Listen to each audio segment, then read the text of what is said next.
ॐ श्री गणेशाय नमः। ॐ श्री सरस्वत्यै नमः। ॐ श्री वेदपुरुषाय नमः। ॐ श्री गुरुभ्यो नमः। हरिः ओम्। श्रीरुद्रनमकम्। ध्यानम् आपातालनभस्थलान्तभुवन ब्रह्माण्डमाविस्फुरत् ज्योतिस्फाटिकलिङ्गमौलिविलसत् पूनेन्दुवान्तामृतैः अस्तोकाप्लुतमेकमेशमनिशं रुद्रानुवाकाञ्जपन् ध्यायेदीप्सितसिद्धये ध्रुवपदं विप्रोऽभिषिञ्चेच्छिवम् ब्रह्माण्डव्याप्तदेह भसितहिमरुचा भासमान भुजङ्गैः कण्ठे कालाः कपर्दाः कलितशशिकलाश्चण्डकोदण्डहस्ताः त्यक्षा रुद्राक्षमाला सुललितवपुष शाम्भवा मूर्तिभेदाः रुद्रश्रीरुद्रसूक्तप्रकटितविभवान् प्रयच्छन्तु सौख्यम्। ॐ नमो भगवते रुद्राय। ॐ नमस्ते रुद्रमन्यवउतोतैषवे नमः। नमस्ते अस्तु धन्वने बाहुभ्यामुदते नमः। यात ऐषु शिवतमा शिवं बभूवते धनुः शिवाशरव्यायातवदयानो रुद्रमृडया याते रुद्रशिवा तनूरघोर पापकाशिनी तया नस्तनुवाशन्तमया गिरिशन्ताभिचाकशीः यामिषुं गिरिशन्तहस्ते विभर्ष्यस्तवे शिवाङ्गिरित्रतां कुरु माहि गुंसीः पुरुषं जगत् शिवेन वचसा त्वा गिरिशाच्छा वदामसि यथा नः सर्वमिज्जगदयक्ष्मगुं सुमनासत् अध्यवोचदधिवक्ता प्रथमो दैव्योऽभिषक् अहीगुश्च सर्वान् जम्भयन्तः सर्वाश्च यातु धान्यः असौ यस्ताम्रो अरुणौ तबभ्रुसुमङ्गलः ये चेमागुं रुद्राभितो दिक्षु श्रिता सहस्रशो वैशागुं हेडयीमहे असौ यो वसत्पति नीलग्रीभो विलोहितः उदैनं गोपा अदृशन्नदृशन्नुदहार्यः उदैनं विश्वाभूतानि सदृष्टो मृडयातिनः नमो अस्तु नीलग्रीवाय सहस्राक्षाय मीढुषे अथो ये अस्य सत्त्वानो हन्तेभ्यो करं नमः प्रमुञ्चदन्वनस्त्वमुभयोरात्नियोज्यां याश्च ते हस्तैषवः पराता भगवो वप अवतत्यधनुस्त्वगुं सहस्राक्षसते शुधे निशीर्य शल्यानां मुखा शिवो नः सुमना भव विज्यन् धनुः कपर्दिनो विशल्यो बाणवागुं उत अनेशन्यस्येषव आभुरश्च निषङ्गतिः याते हेतिर्मीढुष्टमहस्ते बभूवते धनुः तयास्मान् विश्वतस्त्वमयक्ष्मया परिभुज नमस्ते अस्मायुधायानातताय दृष्णवे उभाभ्यामुदते नमो बाहुभ्यां तव धन्वने परिते धन्वनो हेतिरस्मान् वृणक्तु विश्वतः अथो यैषुधिस्तवारे अस्मन्निधेहितम् नमस्ते अस्तु भगवन् विश्वेश्वराय महादेवाय त्र्यम्बकाय त्रिपुरान्तकाय त्रिकाग्निकालाय कालाग्निरुद्राय नीलकण्ठाय मृत्युञ्जयाय सर्वेश्वराय सदा शिवाय श्रीमन्महादेवाय नमः। नमो हिरण्यबाहवे सेनान्ये दिशां च पतये नमो नमो वृक्षेभ्यो हरिकेशेभ्यः पशूनां पतये नमो नमः सस्पिञ्जराय त्विषीमते पथीनां पतये नमो नमो बभ्लुषाय विव्याधिनेन्नानां पतये नमो नमो हरिकेशायोपवीतिने पुष्टानां पतये नमो नमो भवस्य हेत्यै जगतां पतये नमो नमो रुद्राय तताविने क्षेत्राणां पतये नमो नमः सूताय हन्त्याय वनानां पतये पतये नमो नमो रोहिताय स्थपतये वृक्षाणां पतये नमो नमो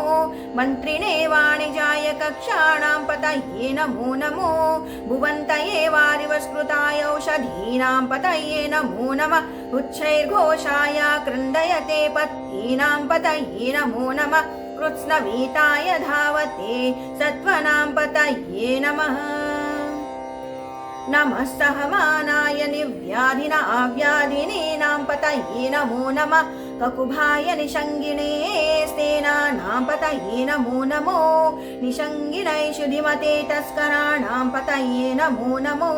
वञ्चते परिवञ्चते स्थायूनां पतये नमो नमो निचेरवे परिचरायारण्यानां पतये नमो नमः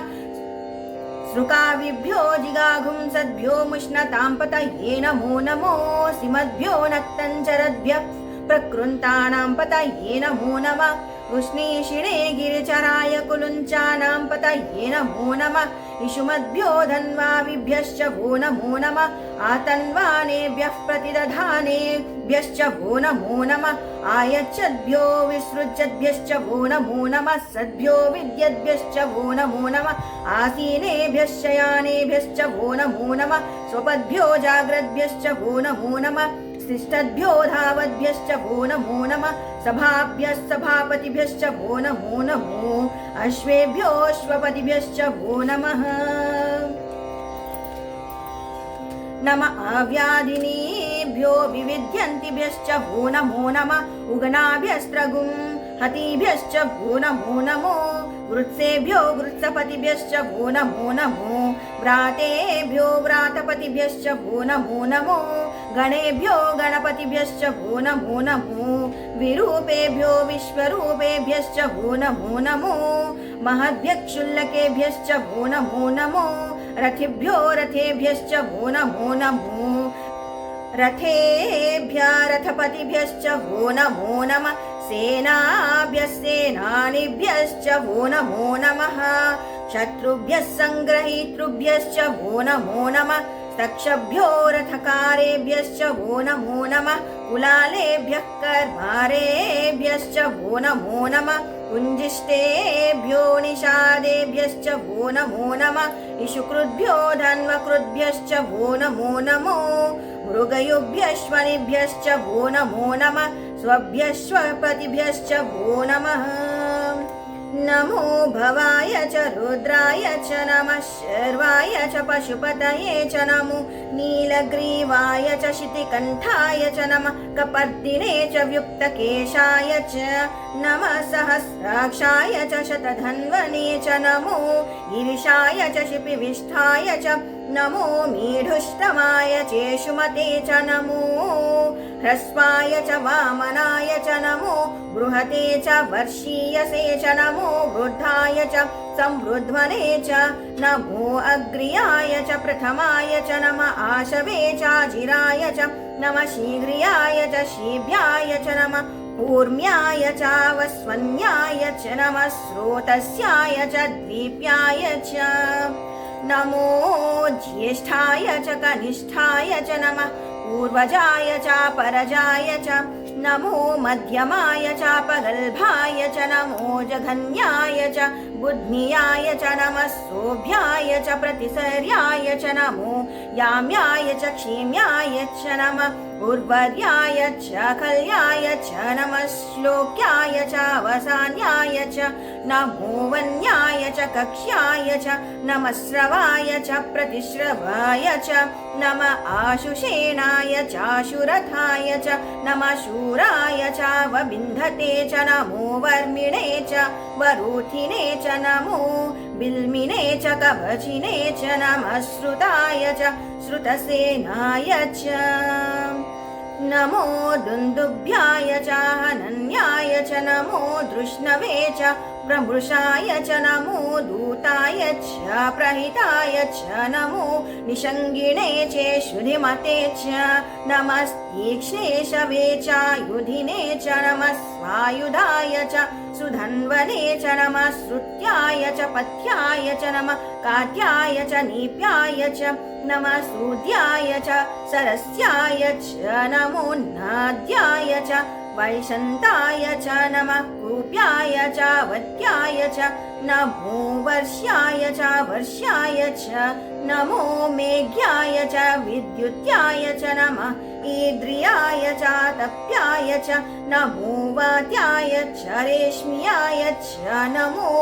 वास्तव्याय च वास्तुपाय च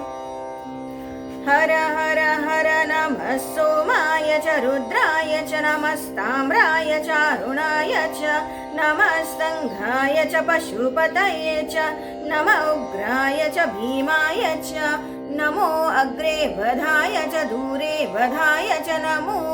हन्त्रे च हनीयसे च नमो वृक्षेभ्यो हरिकेशेभ्यो नमस्ताराय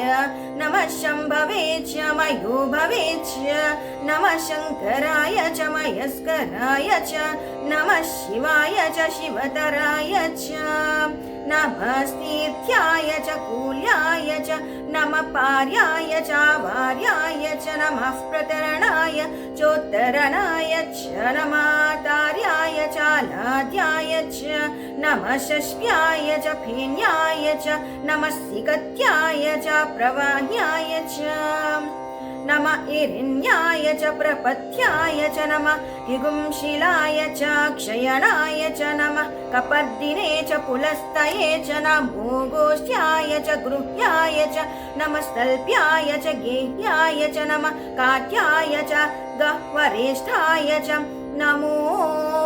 हृदयाय च निवेश्याय च नमः पागुंसव्याय च रजस्याय च नमः शुष्क्याय च हरित्याय च नमो लोप्याय चोलप्याय च नमः ऊर्व्याय च सूर्म्याय च नमः पर्ण्याय च पर्णशद्याय च नमो पगुरमाणाय चाभिघ्नते च नमः आखिदते च प्रखिदते च नमो वह्किरिकेभ्यो देवानागुं हृदयेभ्यो नमो वीक्षिणकेभ्यो नमो विचिन्वत्केभ्यो नमः आविर्हतेभ्यो नमः आमीवत्केभ्यः त्रापे अन्धसस्पत्तिदरिद्रन्नीललोहिता येषां पुरुषाणां येषां पशूनां नाभिर्माधूमो येषां किञ्चनाममत् या ते रुद्रः शिवा तनुः शिवा विश्वा भेषजी शिवा रुद्रस्य भेषजी तया नो मृडजीवसे इमागुं रुद्राय तवसे कपर्दिने क्षयद्वीराय प्रभरामहे मतिं यथा नः समसद्विपदे चतुष्पदे विश्वं पुष्टं ग्रामे अस्मिन् नातुरम् मृडानो रुद्रो तनो मयस्कृदिक्षयद्वीराय नमसा विधेमते यच्चञ्चयो शमनुराय जेपिता तदश्याम तव रुद्रप्रणीतौ मानो महान्तमुतमानो अर्भकं मानौ क्षन्तमुतमानौ क्षितम् मानो वदिः पितरं मूतमातरं प्रियामानस्तनुवो रुद्ररीरिषः मानस्तो केतनये मान आयुषि मानो गोषु मानो अश्वेषु रीरिषः वीरान्मानो रुद्रभामितो वधीर्हविष्वन्तो नमसा विधेमते आरात्ते गोग्नौ तपूरुषग्ने क्षयद्वीराय सुम्नमस्मेते अस्तु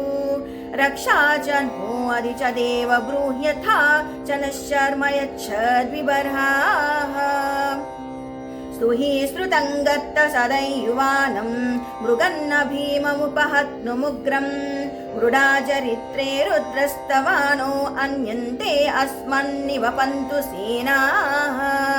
परिणो रुद्रस्य हेतिर्वृणक्तु परित्वेषस्य दुर्मति रघायोः अवस्थिरामगवद्भ्यस्तनुष्वमेध्वस्तोकाय तनयाय मृडय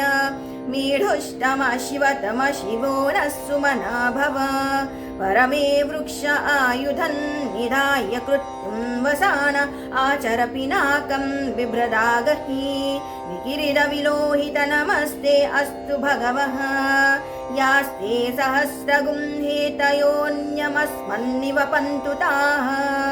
सहस्राणि सहस्रधा बाहुवोस्तव हेतयः तासामीशानो भगवः पराचीनामुखाकृधि सहस्राणि सहस्रशो ये रुद्रा अधिभूम्याम्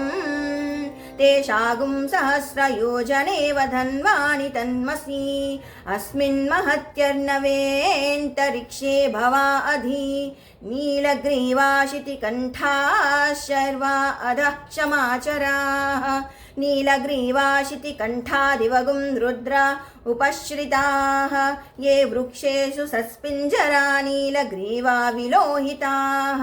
ये भूतानामधिपतयो विशिखासः कपर्दिनः ये अन्नेषु विविध्यन्तु पात्रेषु पिबतो जनान् ये पथां पथि रक्षय ऐलवृदाय व्युदः ये तीर्थानि प्रचरन्ति शुकावन्तो निषङ्गिनः य एतावन्तश्च भूयागुंसश्च दिशो रुद्रावितस्थिरे तेषागुं सहस्रयोजनेव धन्वानि तन्मसि नमो रुद्रेभ्यो ये पृथिव्या येऽन्तरिक्षे ये दिवि येषामन्नं वातो वर्षमिषवस्तेभ्यो दश प्राचीर्दश दक्षिणा दश प्रतीचीदशोदीचीदशोद्वास्तेभ्यो नमः स्तेनो मृडयन्तु ते यन्द्विष्मो यश्च नोद्वेष्टितं वोजम्भे दधामि ॐ त्र्यम्बकै यजामहे सुगन्धिं पुष्टिवर्धनम् उर्वारुकमिव बन्धनान् मृत्योर्मुक्षीयमामृतात् यो रुद्रो अग्नौ यो अप्सु यो ओषधीषु यो रुद्रो विश्वा भुवना विशेष तस्मै रुद्राय नमो अस्तु तमुष्टु हि यश्विषु सुधन्वायो विश्वस्य क्षयति भेषजस्य यक्ष्वामहे सौ मनसाय रुद्रन्नमोभिर्देवमसुरन्दुवस्य अयं मे हस्तो भगवान् अयं मे भगवत्तरः अयं मे विश्वभेषजोऽयं शिवाभिमर्शनः ये ते सहस्रमयुतं पाशा मृत्यो मर्त्याय हन्तवे तान् यज्ञस्य मायया सर्वानवयजामहे मृत्यवे स्वाहा मृत्यवे स्वाहा प्राणानां ग्रन्थिरस्य रुद्रो मा विशान्तकः तेनान्नेनाप्यायस्व नमो रुद्राय विष्णवे मृत्युर्मे पाहि ॐ शान्ति शान्ति शान्तिः इति श्रीरुद्रनमकं हरिः ओम् यदक्षरपदभ्रष्टं मात्राहीनं तु यद्भवेत् तत्सर्वं क्षम्यतां देवनारायण नमोऽस्तु ते विसर्गबिन्दुमात्राणि पदपादाक्षराणि च